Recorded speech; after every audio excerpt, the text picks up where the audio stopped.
أعوذ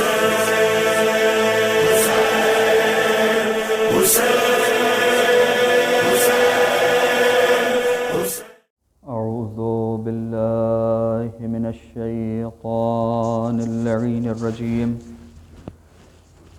بسم الله الرحمن الرحيم. الحمد لله رب العالمين،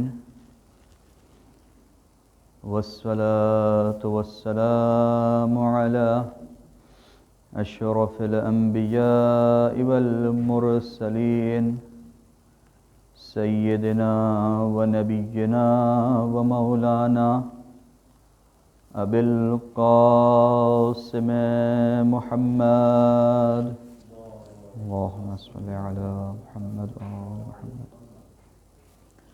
والصلاة والسلام على أهل بيته الطيبين الطاهرين المعصومين المظلومين المقتولين، ولعنة الله على أعدائهم أجمعين من يومنا هذا إلى قيام يوم الدين. أما بعد، فقد قال الله تبارك وتعالى في محكم كتابه وهو أصدق الصادقين وقوله الحق. بسم الله الرحمن الرحيم. إن كنتم تحبون الله فاتبعوني يحببكم الله. صلوات محمد وعلى محمد. اللهم صل على محمد وعلى محمد. عشرہ محرم کی یہ چوتھی مجلس ہے اور شب 3 محرم الحرام ہے. جس عنوان پہ گفتگو چل رہی ہے وہ ہے کربلا ترسگاہ عشق. یعنی کربلا وہ ایسی جگہ ہے کہ جہاں محبت اور عشق سمجھ میں آتا ہے.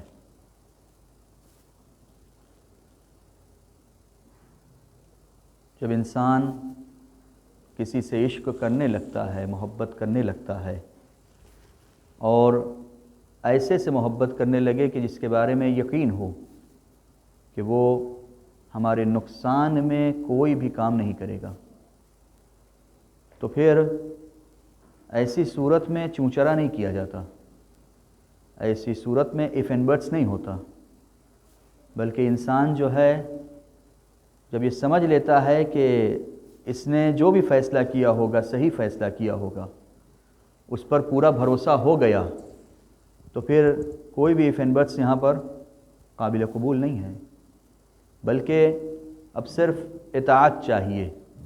صرف جو ہے انسان دیکھے کہ اس کی مرضی کیا ہے، جس سے عشق کیا ہے اس کی مرضی کیا ہے، معشوق کیا چاہتا ہے ہم سے. صرف اس بات کو دیکھ لے، اس بات کو سمجھ لے، بس کافی ہوگا اس کے لیے. ہم جب کربلا کے واقعے کو دیکھتے ہیں، کربلا کا واقعہ جب کہا جاتا ہے تو ایسا نہیں ہے کہ اس کا سٹارٹنگ جو ہے 1 محرم کو شروع ہوئی، 2 محرم کو امام کربلا میں پہنچے اور اس کے بعد جو ہے عاشور کے دن ختم ہو گئی کربلا، اسیروں کا قافلہ وہاں سے چلا گیا تو کربلا ختم ہو گئی. نہیں، جب کربلا کا واقعہ کہا جاتا ہے تو کربلا کا واقعہ یوں اگر دیکھا جائے تو 28 رجب سے پریکٹیکلی شروع ہوتا ہے، لیکن اگر اور تاریخ پیچھے دیکھی جائے تو اس کا سلسلہ جو ہے آدم سے شروع ہوا ہے، کیونکہ جنگ جو ہو رہی ہے حق اور باطل کے درمیان ہے. کربلا کوئی نئی جنگ نہیں ہے، بس یہ کہ اس کو فتح کرنے کا انداز نرالا تھا. ابھی تک اس کو فتح کرنے کا یہ انداز نہیں تھا کہ خون دے کر جو ہے جنگ فتح کی جائے. ابھی تک جنگوں میں خون بہایا جاتا تھا، لیکن اب جنگ کا اصول بدل گیا، لہٰذا کربلا میں ایک امتیاز پایا جاتا ہے. تو جب ہم دیکھتے ہیں اس واقعے کو تو یہ دیکھتے ہیں کہ بہت سے لوگ وہ چیز کہ جو امام بتا رہے ہیں اور کہہ رہے ہیں یہ تمہاری بھلائی میں ہے، اس کو صحیح طریقے سے سمجھ نہیں پا رہے ہیں. کل آپ کے سامنے ایک مثال میں نے دی عبداللہ ابن زبیر کی. آج انہی سلسلے کو آگے بڑھاتے ہوئے کچھ اور کریکٹرز کو دیکھتے ہیں تاکہ صحیح طریقے سے سمجھ میں آ سکے کہ کربلا میں ہوا کیا. اور یہ بیان کرنا کریکٹرز کا بیان کرنا یہ مقصد نہیں ہے کہ صرف وقت گزار دیا جائے, کوئی قصہ اور کہانی بیان کر دی جائے, بلکہ اس سے ہم کو عبرت لینا ہے کہ وہ کون سا مسنگ پوائنٹ تھا اس کریکٹرز میں کہ جس کی وجہ سے وہ کریکٹر جو ہے کربلا میں نہیں پہنچ سکا. اور ایسا نہیں ہے کہ جتنے نہیں پہنچے کربلا میں یا جس نے امام کو مشورہ دیا وہ سب جو ہے جھوٹے تھے یا وہ سب جو ہے مومن نہیں تھے, منافق تھے. نہیں, کچھ ایسے بھی کردار ہم کو تاریخ میں ملتے ہیں کہ جو امام کے نزدیکی صحابیوں میں تھے, ایسے کردار کہ جو امام کو امام مانتے تھے اور ایمان سے لبریز تھے, ایمان ان کے اندر پایا جاتا تھا, لیکن امام کے خیر خواہ تھے, یعنی اچھا چاہتے تھے امام کے بارے میں, لیکن ان کو یہ سمجھ میں نہیں آ رہا تھا کہ حسین ابن علی جو پورا خاندان لے کے نکل رہے ہیں اس کے پیچھے کیا چیز پائی جاتی ہے, کیا ہدف پایا جاتا ہے. اس ہدف سے غافل تھے. لہٰذا ہم دیکھتے ہیں کہ بہت سے لوگ آتے ہیں, چاہنے والے آتے ہیں, آنے کے بعد جو ہے مشورہ دیتے ہیں کہ مولا اپنا چاہیے. آپ نے بارہا سنا ہوگا ممبروں پر کہ بہت سے لوگ آئے, آنے کے بعد مشورہ دیا کہ مولا اپنا چاہیے. کوئی آتا ہے آنے کے بعد کہتا ہے کہ عراق کی طرف نہ چاہیے, کوئی آتا ہے آنے کے بعد کہتا ہے کہ اپنے اہل و عیال کو لے کے نہ چاہیے, مولا بچوں کو لے کے نہ چاہیے, عراق کے حالات خراب ہیں, مولا آپ فلاں جگہ چلے جائیے, آپ وہاں آئیے, ہم آپ کو ایسی سہولت دیں گے, آپ فلاں جگہ چلے آئیے. یہ کیا ہے؟ لوگ مشورہ دے رہے ہیں اپنی اپنی نظر کے حساب سے, کیونکہ انسان جتنی اس کی نظر ہے اسی حساب سے وہ نظریہ بھی قائم کرے گا, مشورہ بھی اسی حساب سے دے گا. لیکن جہاں نگاہ جو ہے الہی نگاہ ہے, جہاں یہ دیکھنا ہے کہ مرضی پروردگار کیا ہے, پھر وہاں ان سب مشوروں پہ سن لیا جاتا ہے, بس اس پر کوئی زیادہ عمل نہیں کیا جاتا ہے, مشورے پر عمل نہیں کیا جاتا, بلکہ وہ کیا جاتا ہے جو وہ چاہتا ہے. محترم نام ہیں جناب ام سلمہ آئیں, جب سفر کا سنا تو آئیں, آنے کے بعد کہا کہ عراق کی طرف آپ نہ جائیے, کیونکہ میں نے آپ کے جد سے سنا ہے کہ آپ کے نانا سے سنا ہے کہ اگر آپ عراق جائیں گے تو آپ کو قتل کر دیا جائے گا. مجھے آپ عراق جا کر غمگین نہ کریں, یہ جملے ہیں, عراق جا کر غمگین نہ کریں. ایک مرتبہ امام نے کہا کہ کیونکہ نانی ہے نا, کہا کہ اے میری پیاری نانی, مجھے پتا ہے کہ جب میں جاؤں گا تو مجھے قتل کیا جائے گا, میرے بچوں کو ذبح کیا جائے گا, مجھے علم ہے اس بات کا, اور پروردگار یہی چاہتا ہے. مجھے پتا ہے کہ میں جب جاؤں گا تو میرے عیال کو اسیر کر لیا جائے گا, لیکن پروردگار یہی چاہتا ہے. کیونکہ پروردگار یہ چاہتا ہے, کیونکہ مرضی پروردگار یہی ہے, لہٰذا میں نکل رہا ہوں. تو یہ ایک کردار جناب ام سلمہ کا کہ روکا. دوسرا کردار عمر اطرف, یہ جو ہے عمر ابن علی ابن ابی طالب ہیں, یعنی امام علی کے بیٹے ہیں, اور بعض نقل کے مطابق سب سے چھوٹے بیٹے ہیں امام علی کے. یہ جو ہے ماں الگ الگ ہیں لیکن باپ ایک ہے. آتے ہیں, آنے کے بعد جملہ کہتے ہیں کہ میں نے اپنے بھائی حسن مجتبیٰ سے سنا ہے, امام حسین سے کہہ رہے ہیں, میں نے حسن مجتبیٰ سے سنا ہے, بھیا حسن سے سنا ہے کہ بابا کی روایت نقل کر رہے تھے کہ اگر آپ عراق کا سفر طے کریں گے تو آپ کا قتل ہو جائے گا. میرا مشورہ یہ ہے کہ آپ عراق نہ جائیے اور یزید کی بیعت کر لیجئے تاکہ آپ کا خون محفوظ ہو جائے. توجہ کریے گا, امام نے جب جواب دیا ہے, اس جواب سے یہ پتہ چلتا ہے کہ گویا عمر اطرف یہ سمجھ رہے ہیں کہ امام کو علم نہیں ہے, لیکن امام نے کہا کہ وہ بات جو تم نقل کر رہے ہو میں نے بھی اپنے بابا سے سنا ہے, رسول خدا کی حدیث بیان کر رہے ہیں. کیا بیان کر رہے ہیں؟ رسول اللہ کی حدیث بیان کیا ہے کہ مجھے عراق میں قتل کیا جائے گا، اور صرف یہ نہیں کہ قتل کیا جائے گا، بلکہ بابا نے مجھ سے یہ بھی کہا ہے کہ ان کی قبر کے کنارے میری قبر ہوگی۔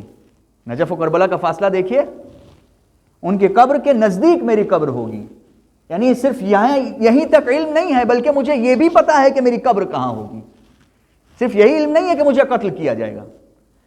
تو کہنے کا مقصد یہ ہے کہ لوگ اپنی ظرفیت کے اعتبار سے جتنا ان کے اندر پایا جاتا تھا، اپنے اعتبار سے، ایسا نہیں تھا کہ یہ دشمن تھے امام کے، یہ سب دوست تھے، لیکن جو نگاہ امامت کی دیکھ رہی ہے اس نگاہ کو یہ نہیں دیکھ پا رہے تھے۔ اور اس میں چھوٹے چھوٹے نام نہیں ہیں، بڑے بڑے نام ہیں، بڑے بڑے نام ہیں۔ ترمہ ابن عدی حاتم طائی کے پوتے ہیں، مشہور حاتم طائی جن کی سخاوت کے بارے میں مشہور ہے۔ ترمہ مولا کائنات اور اہل بیت کے شدید ترین محبت کرنے والوں میں ہیں، بہت محبت کرتے ہیں، اور معاویہ اور دشمنان سے بے پناہ عداوت کرتے ہیں۔ ترمہ کے آپ جو جملات ہیں اس کو اگر سنیں گے تو تعجب کریں گے، کبھی انشاءاللہ موقع ملا تو ان جملات کو آپ کے سامنے جو ہے عرض کریں گے، جو معاویہ کے سامنے بیان کیا ہے، جو لوگوں کے سامنے بیان کیا ہے، علی کی فضیلت جو بیان کی ہے۔ یعنی عام آدمی اس طریقے کی فضیلت نہیں بیان کر سکتا، وہی بیان کر سکتا ہے جس کو معرفت ہو۔ توجہ کریے گا، ایسا نہیں تھا کہ معرفت نہیں تھی، معرفت تھی، لیکن فرق ہے معرفت میں، معرفت کے درجات پائے جاتے ہیں، معرفت میں فرق ہے۔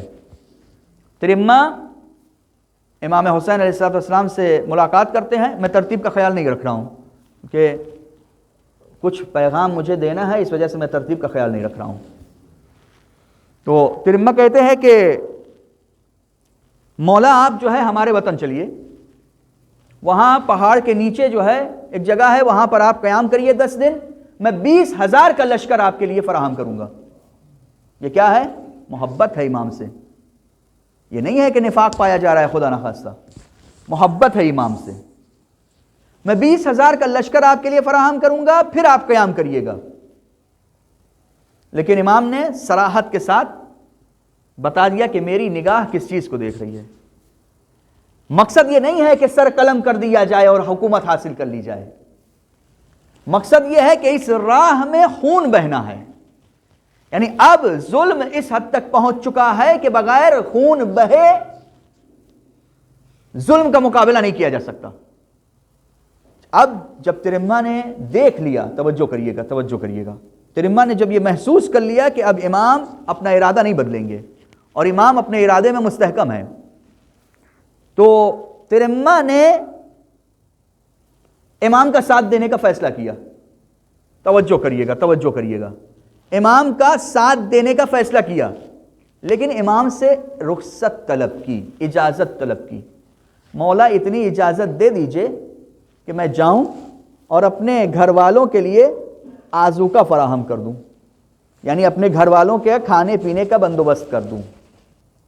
بس یہی اتنی غفلت اس قافلہ عشق سے انسان کو دور کر دیتی ہے۔ یعنی امام جب بلا رہا ہے تو پھر یہ نہیں دیکھنا ہے کہ گھر والے کس حالت میں ہیں، یہ نہیں دیکھنا ہے کہ ہم کو ہمارے بچے کیسے زندگی بسر کریں گے، کیونکہ ایسا نہیں ہے کہ امام جو ہے اپنے بچوں کو سکون میں رکھے ہوں اور تمہارے بچوں کو جو ہے یتیم کر رہے ہوں۔ امام اسی وجہ سے اپنے بچوں کو ساتھ لے کر آئے ہیں کہ کوئی یہ نہ کہنا پائے کہ اپنے بچوں کو جو ہے سکون سے رکھے ہیں۔ تو امام کو خوب پتا ہے کہ کس سے کب مدد لینی چاہیے، امام کو خوب پتا ہے تمہارے بچوں کی پرورش کیسے ہوگی۔ تم کو فکر مند ہونے کی ضرورت نہیں ہے، جس پروردگار نے خلق کیا ہے تم اس کی راہ میں قدم اٹھاؤ، وہ پروردگار خود انتظام کرے گا۔ توجہ کریے، بس یہی وہ پوائنٹ تھا، اور گئے، نیت خالص تھی، توجہ کریے، نیت خالص تھی، لیکن بچوں کی محبت، آذوقہ فراہم کرنا، چلے گئے۔ اب چلے تو گئے، واپس جب آئے تو اتنی دیر ہو چکی تھی کہ فرزند رسول قتل کیے جا چکے تھے، امام حسین قتل کیے جا چکے تھے، آنے میں تاخیر ہو گئی۔ کیا ہوا؟ قافلہ عشق سے پیچھے رہ گئے۔ یہ ہے عزیزو، یعنی ذرہ برابر اگر یہاں پر آپ نے تأمل کیا اور if and buts اگر آئے کہ میں یہ کر لوں، میں وہ کر لوں، میں یہ انتظام کر لوں، وہ انتظام کر لوں، تو اس سعادت سے جو پروردگار عالم نے آپ کے لیے قرار دی ہے، جو امام آپ کو سعادت دینا چاہ رہا ہے، اس سے آپ محروم ہو جائیں گے۔ ایک صلوات بھیجئے محمد و آل محمد پر۔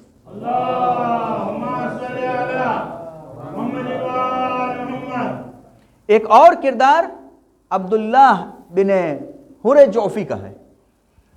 یہ راہزن تھا، راہزن ڈاکو تھا، راستے میں چوری کیا کرتا تھا۔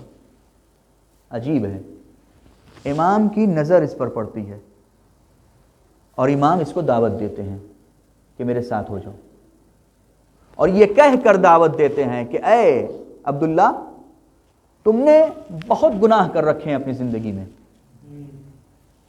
میں تمہیں توبہ کا موقع دے رہا ہوں۔ یعنی ضمانت لے رہے ہیں امام، آخرت انسان کی سنور جائے، یعنی آخرت کی ضمانت لے رہے ہیں، تم میرا ساتھ دو۔ کیا کہہ رہے ہیں امام؟ امام کہہ رہے ہیں میرے ساتھ ہو جاؤ، تمہاری توبہ قبول ہو جائے گی، پروردگار جتنے گناہ تم نے کیے ہیں وہ سب کے سب معاف ہو جائیں گے، میرا ساتھ دو۔ یہ نبی کی بیٹی کا بیٹا تم سے کہہ رہا ہے میرا ساتھ دو۔ عبداللہ طرف وہ ایک صلوات بھیجے محمد و آل محمد پر۔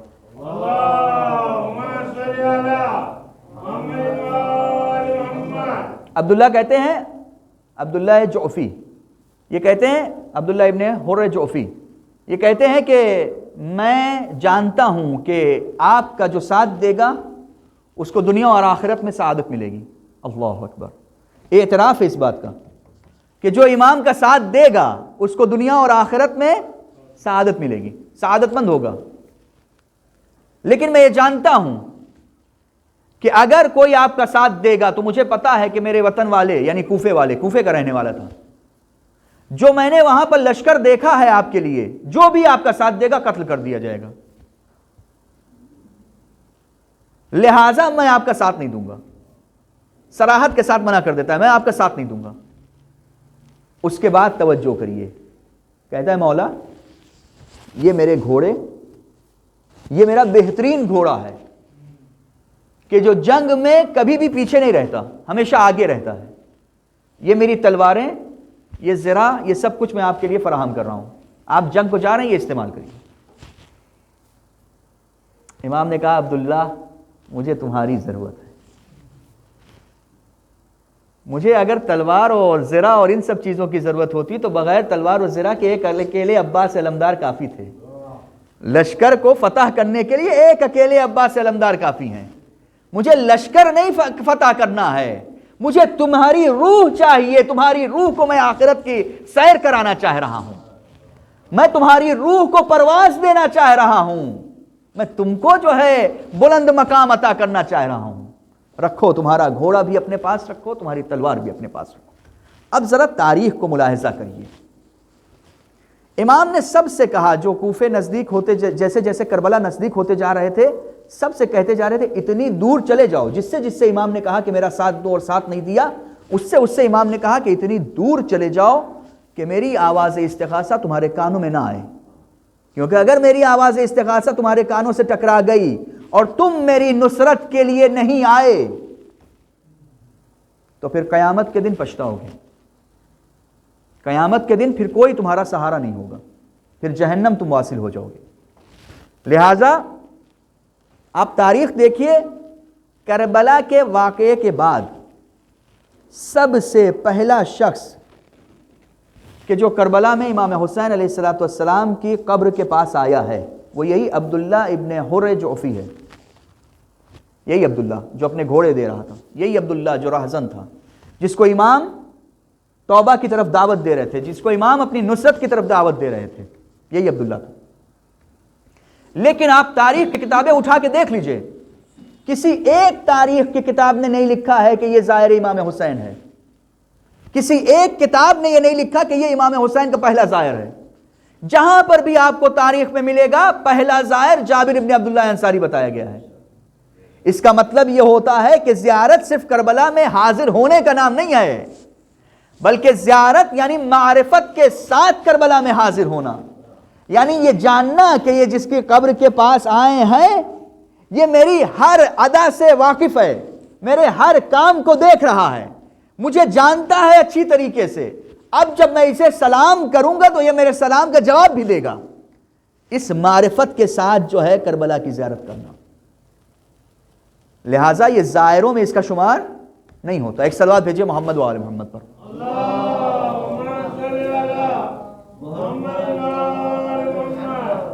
اب جو کردار آپ کے سامنے پیش کر رہا ہوں اس کا نام ہے فرزدق۔ فرزدق مشہور شاعر تھا، اور فرزدق جو ہے کوفے سے آ رہے تھے، اور امام حسین علیہ السلام مکے سے نکلے۔ دوسری منزل جو تھی منزل صفا، وہاں پر امام حسین علیہ السلام کی ملاقات فرزدق سے ہوئی۔ تو امام نے کوفے کے حالات پوچھے، جب کوفے کے حالات پوچھے تو فرزدق نے جواب دیا کہ آپ نے صحیح آدمی سے، توجہ کریے گا، صحیح آدمی سے آپ نے کوفے کے حالات دریافت کیے ہیں، میں صحیح طریقے سے آپ کو بتا سکتا ہوں۔ اور اتنی باریک بینی پائی جاتی تھی، یعنی نظر اتنی تیز تھی اس کی، ان کی، فرزدق کی، کہ بالکل صحیح طریقے سے کوفے کے حالات کو 2 جملوں میں بیان کیا ہے، 2 جملوں میں۔ قلوبہم معک، یعنی کوفے والوں کے دل آپ کے ساتھ ہیں، وَسُيُوفُهُمْ عَلَيْكَ یا مع بنی امیہ، ان کی تلواریں بنی امیہ کے ساتھ ہیں، ان کی تلواریں آپ کے خلاف ہیں۔ توجہ کریے، پوری کوفے کی سمری 2 جملوں میں پیش کر دیا، یعنی دل تو آپ کی طرف مائل ہے لیکن تلوار آپ کے لیے نہیں اٹھے گی، تلوار آپ کے خلاف اٹھے گی، پوری سمری پیش کر دیا۔ پھر اس کے بعد امام نے ایک جملہ کہا، گفتگو ہوئی، گفتگو ہونے کے بعد امام نے یہاں پر غور کرنے کی ضرورت ہے، جو جملے امام نے کہا ہے اس کو نقل کرنا چاہ رہا ہوں، کہ امام نے فرمایا کہ دیکھو فرزدق، قضاء و قدر الہی کی بات آنے لگی، پروردگار کے فیصلے کی بات، تقدیر الہی، پروردگار جو فیصلہ کرتا ہے اس پہ انسان کو راضی رہنا چاہیے کہ نہیں۔ تو امام نے کہا کہ دیکھو انسان کی خواہشات کبھی کبھی ایسی ہوتی ہیں کہ تقدیر الہی اس کے مطابق ہوتی ہے، یعنی کیا؟ یعنی کبھی کبھی ایسا ہوتا ہے جو میں چاہ رہا ہوں، مشیت پروردگار میں بھی وہی لکھا ہوا ہے، اور میری مرضی کے مطابق اللہ کی طرف سے وہ فیصلہ منظور ہے، میری مرضی کے مطابق کام ہو جاتا ہے۔ اگر ایسا ہوتا ہے تو ایسے موقع پر انسان کو شکر کرنا چاہیے، میں اگر امام ہوتے ہوئے میں جہاں مرضی پروردگار کے مطابق کام ہو رہا ہے، میری خواہش پوری ہو رہی ہے، میں شکر کرتا ہوں پروردگار کا۔ لیکن کبھی ایسا ہوتا ہے کہ اس کا معاملہ الٹا ہوتا ہے، میری خواہش کچھ اور ہے لیکن خدا کی مرضی کچھ اور ہے۔ میری خواہش ہے کہ میری 4 بیویاں ہوں لیکن خدا چاہتا ہے کہ 1 بیوی ہو۔ تو مرضی پروردگار کے سامنے اپنی خواہش کو، البتہ کیا پتہ خدا کی خواہش کچھ اور ہو۔ ایک صلوات بھیجئے محمد و آل محمد پر۔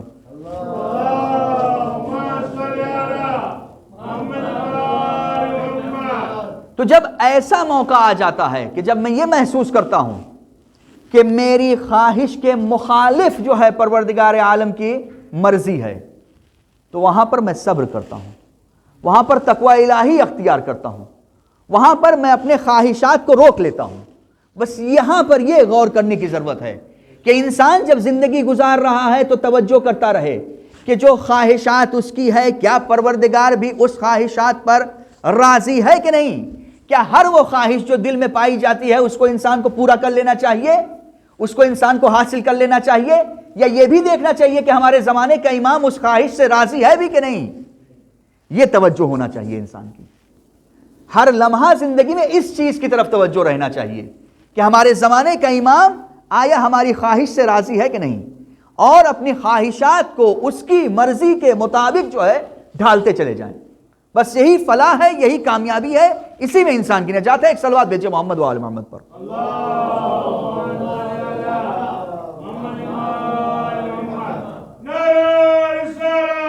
یا رسول اللہ،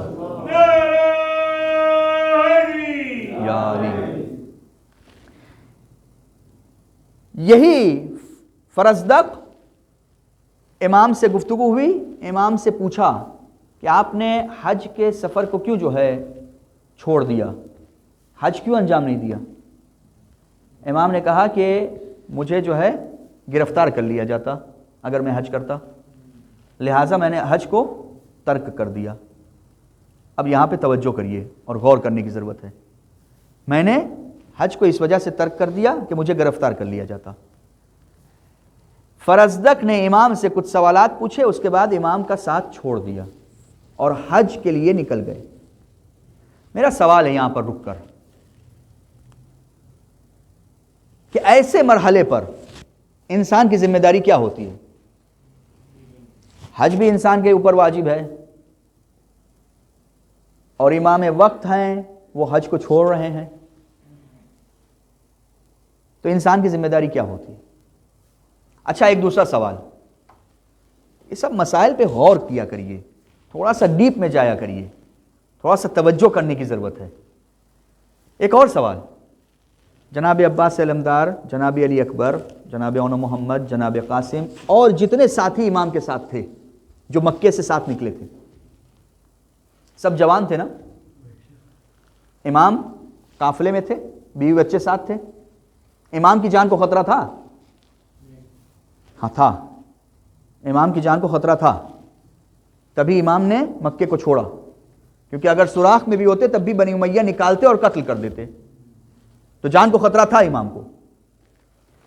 کوئی ایک ایسا کہہ دیتا کہ مولا اب تو شہادت ملنے ہی والی ہے، توجہ کریے گا، مزاج پہچانیے، مزاج کربلا کے شہیدوں کا مزاج پہچانیے کہ مولا اب تو شہادت ملنے ہی والی ہے، آخر میں ہم کو قتل ہونا ہے، مولا ایسا کریے آپ آہستہ آہستہ چلیے اپنے قافلے کے ساتھ، ہم حج بیت اللہ بھی آخری زندگی کا آخری حج انجام دے دیں۔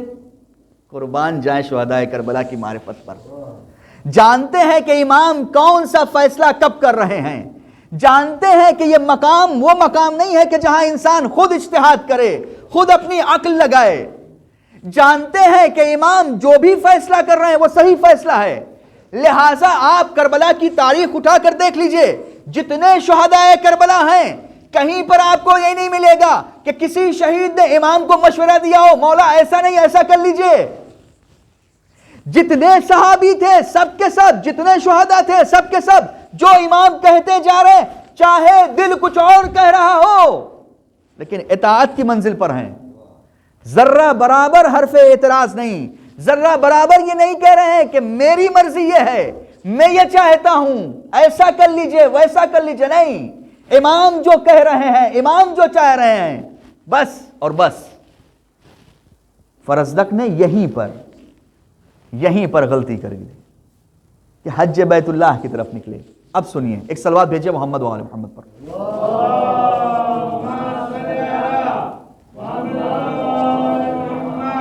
فرزدق جیسے ہی جو ہے امام کو چھوڑا، کچھ قدم چلے، کچھ فاصلے پہ سے دور ہوئے، ایک خیمہ نصب تھا، بہت ہی خوبصورت خیمہ۔ عبداللہ ابن امریاس کا بیٹا، مشہور امریاس، معاویہ کا ساتھی، مشہور ابن امریاس، یہ جو ہے عبداللہ ابن امریاس وہاں پر موجود تھا۔ فرزدق جیسے نزدیک ہوئے، عبداللہ ابن امریاس نے پوچھا کہ تازی خبر کیا ہے؟ کہا فرزند رسول، اچھا اس کو حاکم بنا کے بھیجا گیا ہے، مکے اور مدینے کا حاکم بنا کے بھیجا گیا ہے۔ فرزند رسول جو ہے مکہ چھوڑ کے جا رہے ہیں عراق کی طرف۔ اب یہاں پہ ذہنیت کو پڑھیے، مینٹلٹی کو پڑھیے۔ عبداللہ ابن امریاس کہتا ہے کہ پھر تم نے اے فرزدق تم نے کیوں امام کا ساتھ نہیں دیا؟ توجہ کریے، مینٹلٹی پڑھیے، تم نے کیوں امام کا ساتھ نہیں دیا؟ اور پھر اس کے بعد کہتا ہے کہ اے فرزدق، فرزند رسول جو جا رہے ہیں تو حکومت تو یقینی ان کو ملنے والی ہے، یعنی اس یقین کے ساتھ کہہ رہا ہے کہ حکومت فرزند رسول کو ملنے والی ہے، حسین ابن علی حکومت حاصل کریں گے، کیونکہ دیکھ رہے ہیں کہ جو ساتھی حسین کے ساتھ ہیں، عباس ہیں، علی اکبر ہیں، قاسم ہیں، اون محمد ہیں اور دلیر ہیں، جان رہے ہیں کہ اگر کسی بھی میدان جنگ میں جنگ کرنے پر اتر آئے تو کوئی بھی مد مقابل نہیں ٹکے گا، لہٰذا اس یقین کے ساتھ کہہ رہے ہیں کہ حکومت ان کو ملے گی۔ یقین ہے ان کو. اب جیسے ہی فرزدق نے یہ سنا دل بدل گیا اور پچھتانے لگے کہ مجھے امام کا ساتھ دینا چاہیے تھا, مجھے امام کے ساتھ ہو جانا چاہیے تھا. حکومت کی لالچ, توجہ کریے گا, حکومت کی لالچ. اور اس کے بعد ایک دم سے دل میں خیال آیا کہ یہ تو فرزند رسول ہیں, عراق کی سرزمین پہ تو نہ جانے کتنے انبیاء کو قتل کر دیا گیا, جب نبیوں کو نہیں چھوڑا تو یہ نبی زادوں کو کہاں سے چھوڑیں گے. توجہ کریے. اچھا, آپ فرزدق کی شخصیت کو پہچانیے کہ فرزدق ہیں کون. میں نے عرض کیا آپ کے سامنے کہ یہ وہ لوگ نہیں تھے کہ جو منافق رہے ہوں, یہ وہ لوگ نہیں تھے کہ جو امام کے دشمن رہے ہوں, یہ وہ لوگ تھے جو امام کو چاہتے تھے, اور یہ وہ لوگ تھے جو امام کی معرفت رکھتے تھے کہ امام ہے کون. یہ امام کو اپنا پیشوا سمجھتے تھے, یہ معمولی لوگ نہیں تھے. ہشام ابن عبد الملک جب جو ہے خانہ کعبہ میں آیا ہے, چوتھے امام کا زمانہ ہے. فرزدق کی شخصیت کو پہچانیے, چوتھے امام کا زمانہ ہے. ہشام ابن عبد الملک جب آیا ہے تو چاہتا ہے کہ پہنچ کر اور حجر اسود کی زیارت کر لے, لیکن مجمع اتنا زیادہ ہے کہ پہنچ نہیں پا رہا ہے. مجبور ہو گیا, جو اس کے لیے تخت رکھا گیا تھا مسجد حرام میں, وہیں پہ جا کر بیٹھ گیا کیونکہ مجمع نہیں ہٹ رہا ہے. کچھ ہی دیر وہ وہاں بیٹھا تھا کہ چوتھے امام علیہ السلام وارد ہوئے. اب جب چوتھے امام وارد ہوئے تو جیسے جیسے امام بڑھتے جا رہے ہیں ویسے ویسے مجمع خود بخود چھٹتا جا رہا ہے, مجمع خود بخود چھٹتا جا رہا ہے. چوتھے امام آگے بڑھے اور آگے جانے کے بعد امام نے بوسہ دیا حجر اسود کا. ایک شامی اور وہاں پر موجود تھا کہ جس نے ہشام سے سوال کیا کہ یہ کون ہے خوبصورت فرد, تو ہشام کہتا ہے خوب جانتا تھا کہ کون ہے, لیکن ہشام نے انتہی ڈالی اور کہا مجھے نہیں معلوم یہ کون ہے. فرزدق وہیں پر موجود تھے, یہی فرزدق وہیں پر موجود تھے. فرزدق نے کہا اے ہشام ذرا توجہ کریے, جرأت چاہیے. کوئی حاکم وہاں پر بیٹھا ہو تخت پر اور اس کے سامنے جو ہے ایسے جملے بولے. فرزدق نے ایک قصیدہ پڑھا ہے چوتھے امام کی شان میں, اور ایسا قصیدہ کہ اس کا کوئی جواب نہیں ہے. فرزدق کہتے ہیں کہ اے ہشام تو اس کو نہیں پہچانتا, اس کو جو ہے بتھا کی سرزمین پہچانتی ہے, اس کو مکہ کی سرزمین پہچانتی ہے, اس کو مکہ پہچانتا ہے, اس کو حرم پہچانتا ہے, اس کو ہل پہچانتا ہے. ہل اس جگہ کو کہتے ہیں جو حرم کے باہر کی جگہ ہو. یہ ساری چیزیں اس کو پہچانتی ہیں. اس کے اجداد کوئی معمولی اجداد نہیں ہیں, اللہ کے نیک بندے ہیں. یہ فرزند رسول کا بیٹا ہے, یہ بنت رسول کا بیٹا ہے, فاطمہ زہرا کا بیٹا ہے. یہ کوئی معمولی شخصیت نہیں ہے. کیا ہے؟ معرفت ہے. معرفت کے دریا بہا رہے ہیں, معرفت کے دریا بہا رہے ہیں. تم اس کو نہیں پہچانتے. یہ وہ ہے کہ جس کے جد کے اوپر جو ہے پروردگار عالم نے انبیاء کا سلسلہ جو ہے ختم کیا ہے. یعنی اس کے جد جو ہے ختم النبیین و ختم المرسلین ہیں. اس کے بعد کہتا ہے سنو اے ہشام, تم اس کو پہچانو نہ پہچانو, یہ وہ ہے کہ جس کو پورا عرب پہچانتا ہے, یہ وہ ہے جس کو پورا عجم پہچانتا ہے. ایک صلوات بھیجئے محمد و آل محمد پر.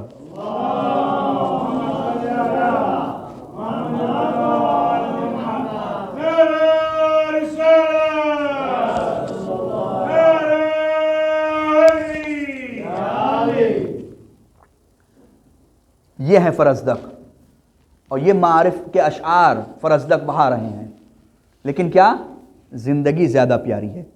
فرزدق کہتے ہیں کہ میں ایک عصفان نامی جگہ تھی, میں حج کر کے وہاں چلا گیا اپنے خانوادے کے ساتھ, اور کچھ دن گزرے کہ ایک قافلہ کوفے سے آیا تو میں نے حسین ابن علی کے بارے میں دریافت کیا, کیونکہ دل لگا ہوا تھا, کیونکہ جانتے تھے یہ اہل بیت ہیں, یہ فرزند رسول ہیں, دل لگا ہوا تھا. میں نے پوچھا تو مجھے پتا چلا کہ فرزند رسول کو قتل کر دیا گیا. توجہ کریے, جب یہ دل میں خیال آیا, جب یہ سنا فرزند رسول کے قتل کی خبر, تو دل میں ملامت کرنے لگا. کس کی؟ لعنت کرنے لگا دل میں. کس کی؟ عبداللہ ابن عمرو عاص کی. وہی فرد کہ جو خیمے میں بیٹھا تھا اور کہہ رہا تھا کہ تم نے حسین کا ساتھ کیوں نہیں دیا, اس کو حکومت ملے گی. یہ لعنت کیوں کر رہا ہے؟ لعنت اس وجہ سے کر رہے ہیں فرزدق کہ اگر میں نے عبداللہ کا کہنا مان لیا ہوتا، عمرو عاص کے بیٹے کا کہنا مان لیا ہوتا، تو آج میری بھی جان جو ہے چلی گئی ہوتی۔ دیکھ رہے ہیں زندگی سے کتنی محبت ہے۔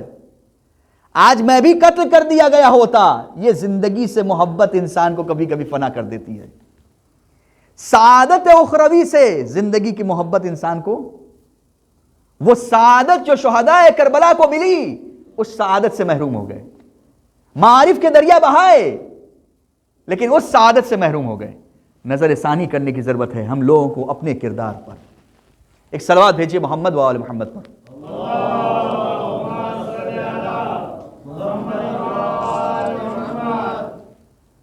اب ایک آخری کردار آپ کے سامنے پیش کرتے ہیں، جس کا نام ہے عبداللہ ابن عمر، جس کے بارے میں کل آپ نے یزید کے خط میں سنا تھا کہ یزید نے جب خط لکھا تھا تو 3 لوگوں کا نام لکھا تھا، ایک حسین ابن علی کا، ایک عبداللہ ابن عمر کا، اور ایک جو ہے عبداللہ ابن زبیر کا۔ کل عبداللہ ابن زبیر کے بارے میں بتایا، آج عبداللہ ابن عمر۔ اس کو ذہن میں رکھیے گا کہ یہ خلیفہ دوم کا بیٹا ہے۔ میں دوبارہ اس کو تکرار نہیں کروں گا مصلحت کے تحت، اس کو ذہن میں رکھیے گا، یہ خلیفہ دوم کا بیٹا ہے۔ اور اب اس کی شخصیت کو پہچانیے، یہ ہے کون؟ عبداللہ ابن عمر جو ہیں یہ اس وقت کے بزرگان میں حساب ہوتے ہیں، اس وقت کے بزرگوں میں حساب ہوتے ہیں۔ امام حسین علیہ السلام کے زمانے کے بزرگوں میں حساب ہوتے ہیں۔ اور بہرحال ایک شخصیت تھی، کیونکہ خلیفہ کے بیٹے تھے اور معمولی خلیفہ نہیں تھے۔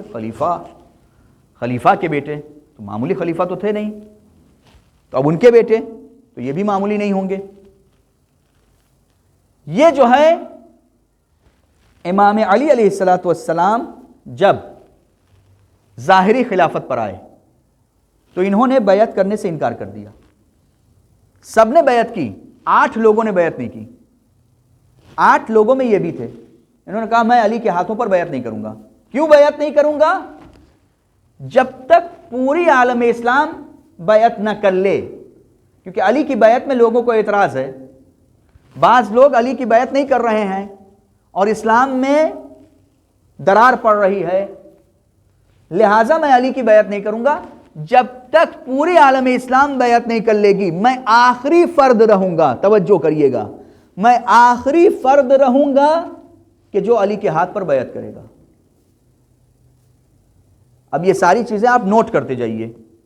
یہ خلیفہ دوم کا بیٹا ہے، یہ اس وقت تک بیعت نہیں کرے گا علی کے ہاتھوں پر کہ جب تک آخری فرد بیعت نہ کر لے۔ اس کے بعد یہ جو ہے مکے میں امام حسین علیہ السلام سے ملاقات ہوتی ہے، تفصیل بعد میں بتاتا ہوں۔ مکے سے جیسے ہی مدینے آتا ہے، سب سے پہلے جو ہے یزید کو یہ خط لکھتا ہے اور اپنی بیعت کا اعلان کرتا ہے کہ میں تو آپ کی بیعت کرتا ہوں۔ یزید سے کہتا ہے، یزید کو خط لکھتا ہے۔ توجہ کریے، غور کریے ان سب چیزوں پر کہ اس نے مدینے پہنچ کر یزید کو خط لکھا کہ میں تمہاری بیعت کر رہا ہوں۔ سوال، ابھی آپ کا سٹیٹمنٹ یہ تھا اور آپ کا سٹینس یہ تھا کہ میں اس وقت تک بیعت نہیں کروں گا جب تک آخری فرد بیعت نہ کرے، اور اب آپ کا سٹینڈ بدل گیا۔ اب حسین ابن علی اور جتنے ساتھی حسین کے ساتھ ہیں، بہت سے لوگوں نے یزید کی بیعت نہیں کی، لیکن پھر بھی آپ جو ہے بیعت کر لے رہے ہیں۔ اس کا مطلب کیا ہے؟ اس کا مطلب یہ ہے کہ خوف، ان کا سٹینڈ وینڈ نہیں رہتا کچھ، ان کا جو ہے خوف، یہ حالات کے اعتبار سے فیصلہ کرتے ہیں۔ جب علی ابن ابی طالب دیکھا کہ وہاں پر جو ہے بنی امیہ کا ساتھ دیں گے تو شاید کچھ فائدہ ملے، جانتے ہیں کہ علی سے کوئی نقصان نہیں ہوگا، کیونکہ اس وقت مولا کائنات کے جب بیعت انہوں نے نہیں کی تو مالک اشتر نے مشورہ دیا کہ مولا تھوڑا سا اجازت دیجئے، ان لوگوں کے ساتھ سختی کرتے ہیں، یہ سب کے سب بیعت کریں گے۔ کہا نہیں، ہم زبردستی بیعت نہیں لیا کرتے، ہم زبردستی بیعت نہیں لیا کرتے، ہم کو اس بات کی احتیاج نہیں ہے کہ کون ہماری بیعت کر رہا ہے کون ہماری بیعت نہیں کر رہا ہے۔ ہم کو لوگوں کے دل چاہیے، لوگوں کے دل اپنی طرف متوجہ کرتے ہیں۔ یہ پہلا کردار۔ اور دوسرا دیکھیے، توجہ کریے کہ جب مدینے پر حملہ ہوا ہے اور بنی امیہ کے حاکم کو نکال دیا گیا تو اس وقت اس نے اپنے خاندان والوں کو اکٹھا کر لیا اور کہا دیکھو میں نے پیغمبر سے سنا ہے کہ جو بھی بیعت کر لیتا ہے کسی شخص کی اس کی بیعت کو توڑتا ہے. توجہ کریے گا ایک ایک لفظ پہ. خلیفہ کا بیٹا ہے, میں کہیں لے جانا چاہ رہا ہوں آپ کو. جو بھی کسی کی بیعت کرتا ہے اور اس کی بیعت توڑتا ہے, رسول اللہ سے نقل کر رہا ہے, بیعت توڑتا ہے, تو پروردگار عالم قیامت کے دن ایک پھریرا, ایک پرچم اس کے سر کے اوپر رکھ دے گا جس پر اس کا نام لکھا ہوگا اور لکھا ہوگا کہ یہ بیعت توڑنے والوں میں سے ہے. بہت بہت شکریہ. کم سے کم ہم کو اتنا بھروسہ ہو گیا کہ جن لوگوں نے غدیر میں بیعت توڑی ہے ان کے سر پر لکھا ہوا ہوگا. اب اگر ایک صلوات بھیجیے محمد والے محمد پر.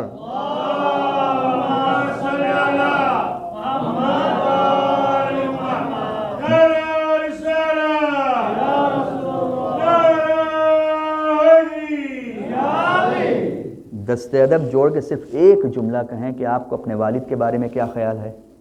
بہت محترمانہ یہ روایت ہے جو نقل کی گئی ہے, اپنی طرف سے نہیں بیان کیا جا رہا ہے, کتابوں میں لکھا ہے, ان کی کتابوں میں موجود ہے. آپ کو اپنے والد کے بارے میں کیا خیال ہے؟ اب توجہ کریے.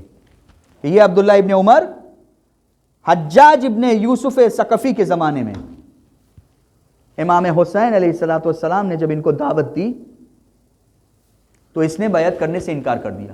امام نے اسی وقت کہا کہ تم اگر میرا ساتھ نہیں دو گے, اس نے خود نقل کیا رسول اللہ سے حدیث کہ جو بھی فرزند رسول جو بھی آپ کی نصرت نہیں کرے گا وہ ذلیل ہوگا.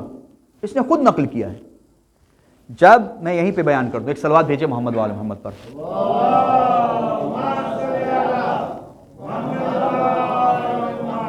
امام نے جب ان ملاقات ہوئی اس کی مکے میں تو امام نے اس کو دعوت دی کہ میری بیعت کرو اور میرے ساتھ دو, تو اس نے انکار کر دیا. تو امام نے کہا, جواب میں یہ کہا کہ اس دنیا کی پستی کے لیے, توجہ کریے گا, اس دنیا کی پستی کے لیے اتنا بہت ہے کہ یحییٰ نبی کا سر ایک بدکار عورت کی مہر میں دیا گیا. جناب یحییٰ جناب زکریا کے بیٹے ہیں. جب جناب زکریا نے پروردگار عالم سے دعا کی تھی کہ مجھے بیٹا عطا کر, میں نے جمعے کے خطبے میں بیان کیا تھا اس کو, تو کیوں جناب زکریا نے دعا کی تھی؟ کیونکہ جب نام سنا پنجتن کا تو امام حسین کا نام آیا.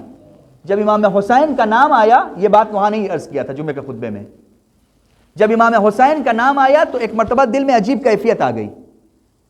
تو پوچھا پروردگار یہ کون سا نام ہے؟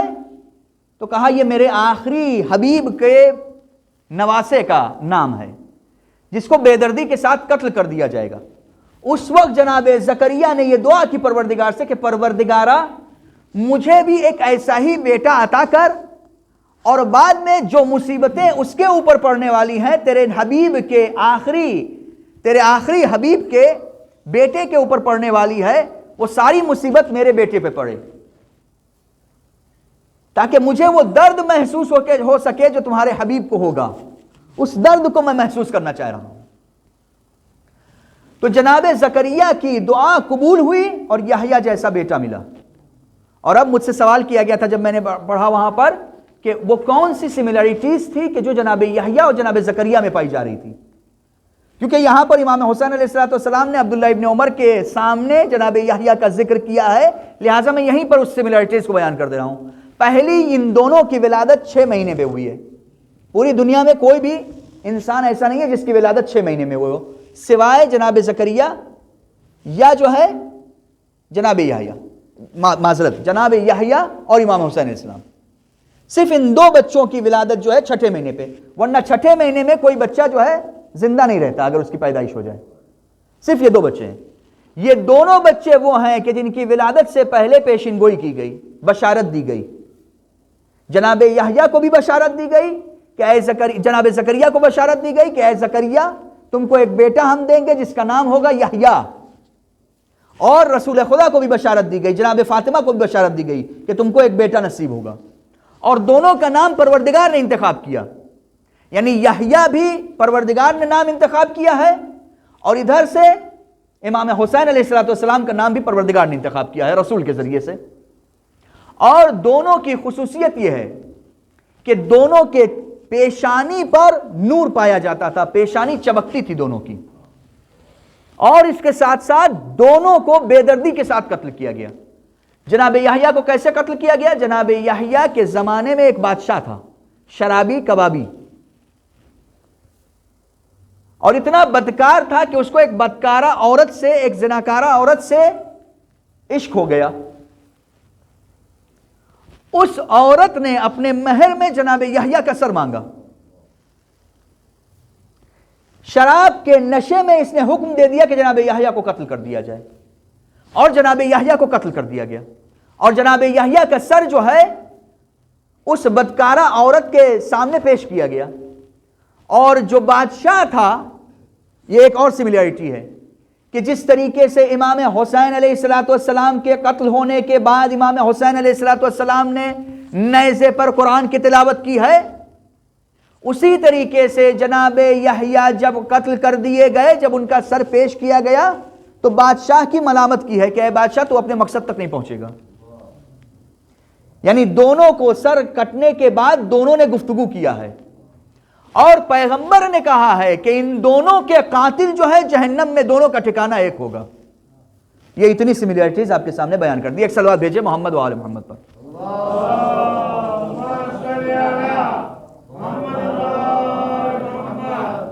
اب جناب امام حسین علیہ السلام نے عبداللہ ابن عمر سے کہا کہ دنیا کی پستی کے لیے اتنا ہی بہت ہے کہ یحییٰ نبی کا سر جو ہے بدکارہ عورت کی خدمت میں پیش کیا گیا، اور بنی اسرائیل میں ایک ایک رات میں 70 نبیوں کا قتل کر دیا جاتا تھا۔ 70 نبیوں کا قتل کر دیا جاتا ایک رات میں، یعنی مغرب کے بعد سے صبح کی نماز تک 70 نبیوں کو قتل کر دیا جاتا تھا۔ اس کے بعد بنی اسرائیل اس طریقے سے جو ہے بازاروں میں بیٹھ جایا کرتے تھے جیسے کچھ ہوا ہی نہیں، اس طریقے سے اپنے کاروبار میں مبتلا ہو جاتے تھے کہ جیسے رات میں کچھ ہوا ہی نہیں۔ یعنی نبی خدا ایک نبی نہیں، 70 نبی کو قتل کر دے رہے ہیں، اس کے بعد کاروبار میں اس طریقے سے مشغول ہو رہے ہیں جیسے کچھ نہیں ہوا۔ تو امام فرما رہے ہیں کہ عبداللہ ابن عمر سے کہا امام نے کہ دیکھو تم اگر میرا ساتھ دو گے تو تم کو فلاح مل جائے گی۔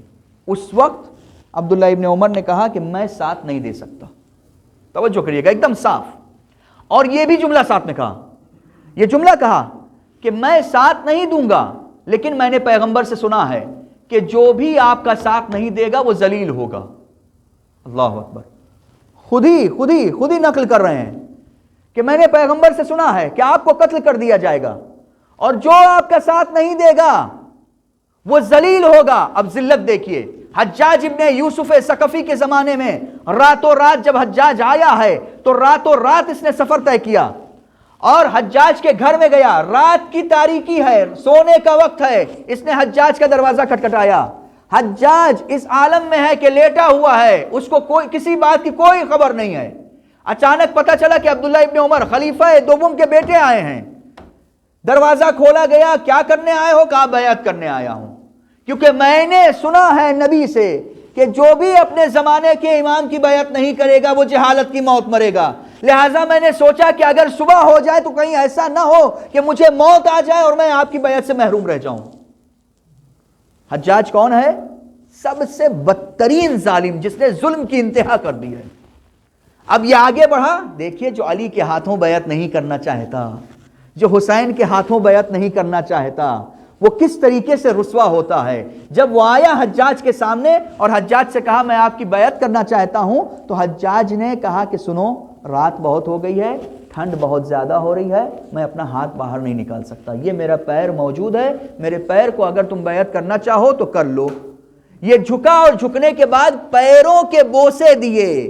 جب انسان ید اللہ کے ہاتھ کی بیعت کو چھوڑ دیتا ہے تو دنیا کے ظالم ترین فرد کے پیروں پر اس کو بیعت کرنی پڑتی ہے۔ ایک صلوات بھیجئے محمد و آل محمد پر۔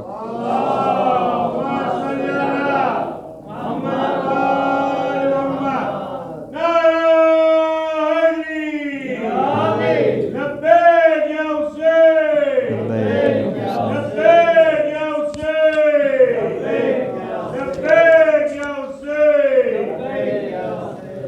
بس میرے عزیزو، میں نے آپ کی زحمت کو تمام کیا۔ عبداللہ ابن عمر جب امام حسین علیہ السلام سے جدا ہونے لگا تو عجیب عمل انجام دیا ہے اس نے۔ ایک مرتبہ فرزند رسول سے کہتا ہے کہ میں نے دیکھا ہے کہ نبی مکرم جب آپ کو اپنے پاس رکھتے تھے تو آپ کے بوسے لیا کرتے تھے۔ توجہ کریے گا عزیزو، آپ کے بوسے لیا کرتے تھے۔ میں چاہتا ہوں کہ آپ اپنے سینے کو کھولیے، میں اس مقام پہ بوسہ دینا چاہتا ہوں کہ جس مقام پہ رسول اکرم بوسے دیا کرتے تھے۔ امام نے اپنا سینہ کھولا اور سینہ کھولنے کے بعد عبداللہ ابن عمر جھکا روتے ہوئے۔ عزیزو، یہ اس وجہ سے بیان کر رہا ہوں کہ ہم لوگ بھی آنکھوں سے آنسو نکالتے ہیں، ہم لوگ بھی کربلا جاتے ہیں، زری کا بوسہ دیا کرتے ہیں۔ صرف زری کا بوسہ دے دینا، صرف امام پر آنسو بہا لینا یقیناً کام دے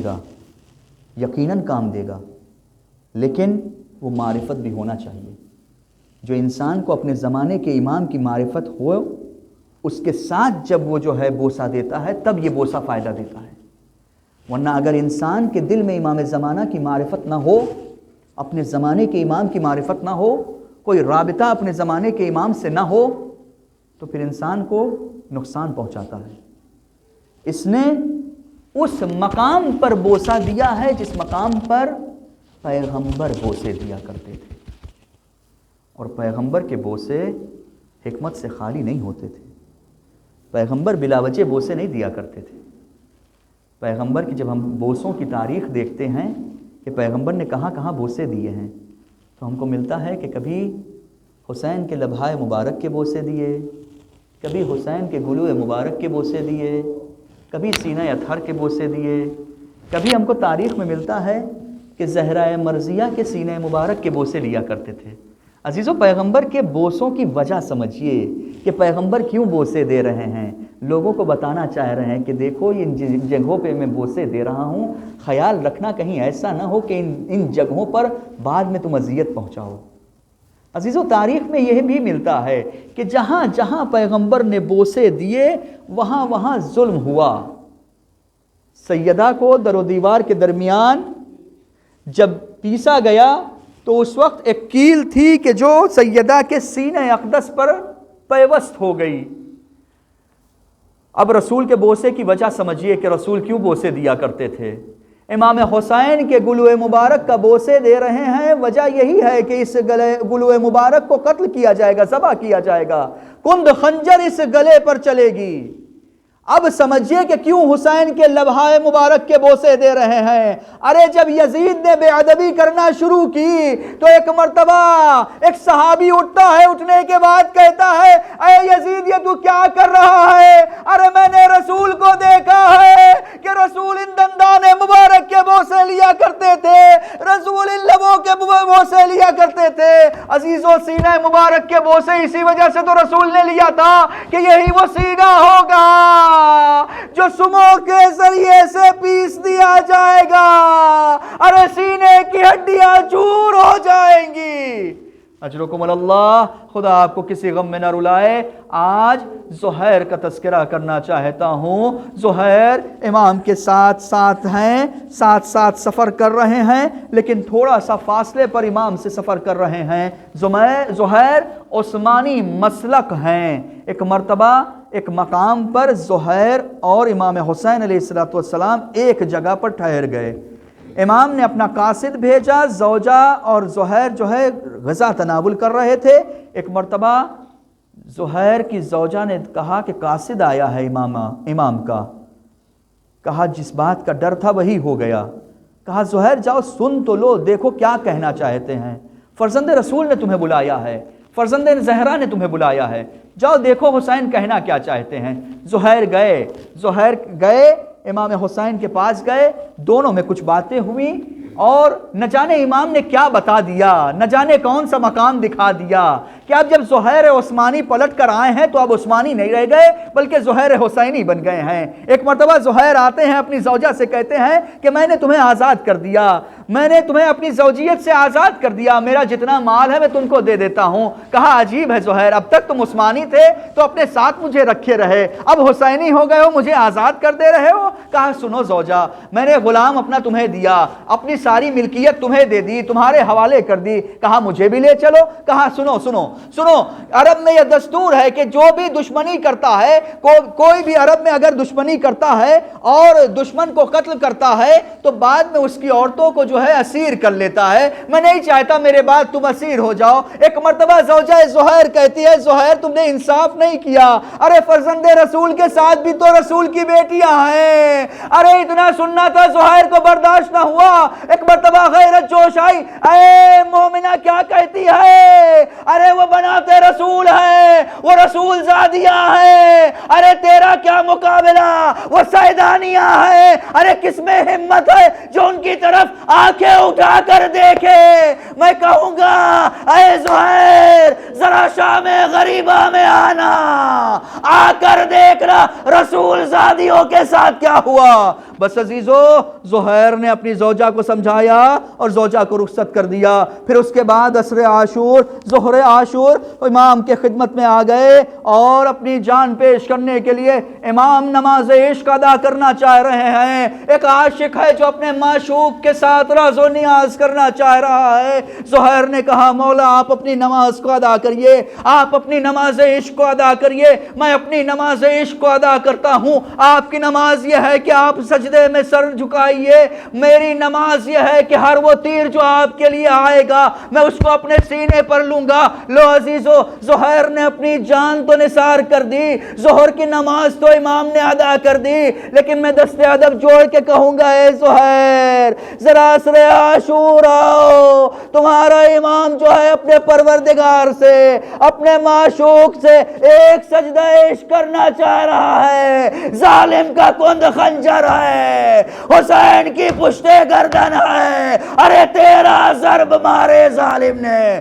لو عزیزو، یہ لٹا ہوا قافلہ جب جو ہے 11 محرم کو کوفے پہنچا ہے تو زہیر کی زوجہ وہاں موجود تھی۔ ایک مرتبہ زہیر کی زوجہ نے سنا کہ کربلا سے قافلہ آیا ہے، دوڑتی ہوئی پہنچی، دیکھا اپنے والی و وارث کا سر دیکھا، دل خوش ہو گیا، واہ رے میرے والی و وارث، تم تو سعادت پا گئے، خوش نصیب ہو تم کو فرزند رسول کی راہ میں تم نے قربانی دے دی۔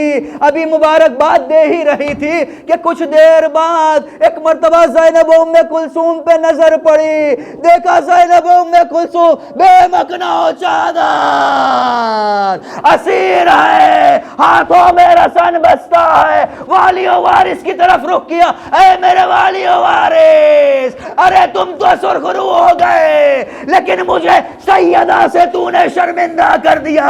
لو عزیزو، وہ وقت بھی آیا کہ ایک مرتبہ زہیر کی زوجہ کے خیال آیا کہ میرا والی و وارث کربلا کے میدان میں بے گور و کفن پر پڑا ہوگا، ارے یہ فرزند رسول ہے، ان کے لاشے کو کفنا بھی دیا ہوگا، دفنا بھی دیا ہوگا، لیکن میرے والی و وارث کا کوئی پوچھنے والا نہ ہوگا۔ غلام کو بلایا ہے، غلام جلدی آؤ، یہ سنو، یہ کفن لو، کفن لے کر چلے جانا کربلا میں، کربلا کی سرزمین میں تمہارا آقا ہوگا، اس کا لاشا بے گور و کفن ہوگا، ارے اپنے آقا کو کفن دے دینا۔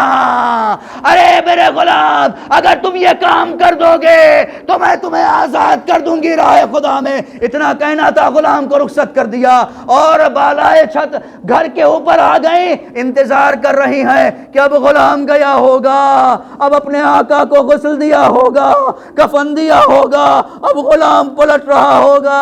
ایک مرتبہ چھت پہ گئی، چھت پہ جا کر دیکھ رہی ہیں کربلا کے راستے پہ ایک مرتبہ گرد نمودار ہوئی، گھوڑے جلدی سے گھر سے نیچے اتری، زینے سے نیچے اتری، غلام کا انتظار کر رہی ہے، غلام آ رہا ہے، ایک مرتبہ گرد چھٹی، ایک مرتبہ دیکھا کہ غلام آ رہا ہے، جب غلام پہنچا سر کو جھکائے ہوئے تھا، زہیر کی زوجہ نے ہاتھ میں کفن دیکھا، اے غلام میں نے تمہیں ایک کام دیا تھا تو وہ بھی نہ کر سکا، ارے میں تمہیں آزاد نہ کروں گی، میں تجھے کبھی معاف نہ کروں گی۔ غلام نے ہاتھوں کو جوڑ دیا، اے شہزادی کفن ایک تھا، ارے مجھے شرم آئی، فرزند رسول بے گور و کفن، میں کس طریقے سے رسول زادے کو بے کفن چھوڑ کر اپنے آقا کو غسل و کفن۔ اللہ لعنت اللہ القوم الظالمین، سیعلم الذین ظلموا من قلب ماتم حسین۔